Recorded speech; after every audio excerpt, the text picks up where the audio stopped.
প্রথমবারের মতো বাংলাদেশের দূরপাল্লা রুটে বিলাসবহুল ডাবল টেকার বাস এসেছে। জার্মানির ম্যান ব্র্যান্ডের এসব বাসের সম্পূর্ণ বডি মালয়েশিয়ায় প্রস্তুত করা হয়।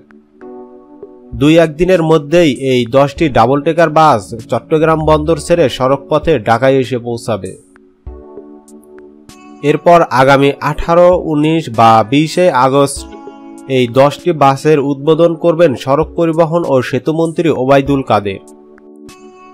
ঢাকায় বর্তমানে বিআরটিসির ডাবল টেকার সিটি বাস চলাচল করে, কিন্তু দূরপাল্লা রুটে বিলাসবহুল ডাবল টেকার বাসের আগমন দেশের এটাই প্রথম।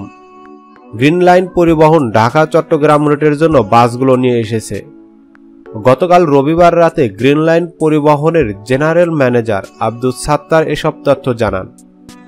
তিনি আরও বলেন, 20 আগস্ট থেকে ডাবল টেকার সব বাস ঢাকা চট্টগ্রাম রুটে যাত্রী সেবায় নামবে।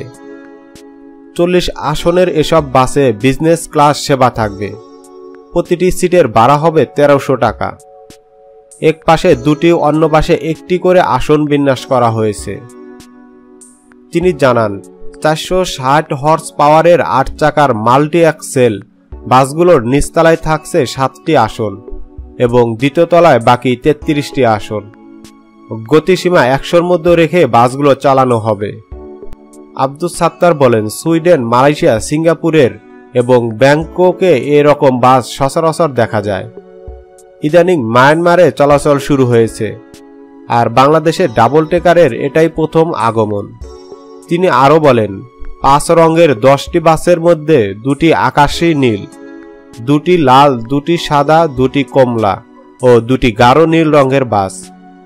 গ্রিন লাইন কর্তৃপক্ষ জানিয়েছে, ঢাকা চট্টগ্রাম 4 লেনে উন্নতি হওয়ায় তারা অত্যাধুনিক এসব সেবা নিয়ে আসছে গ্রিন লাইন। পরে আরও বাস আসবে।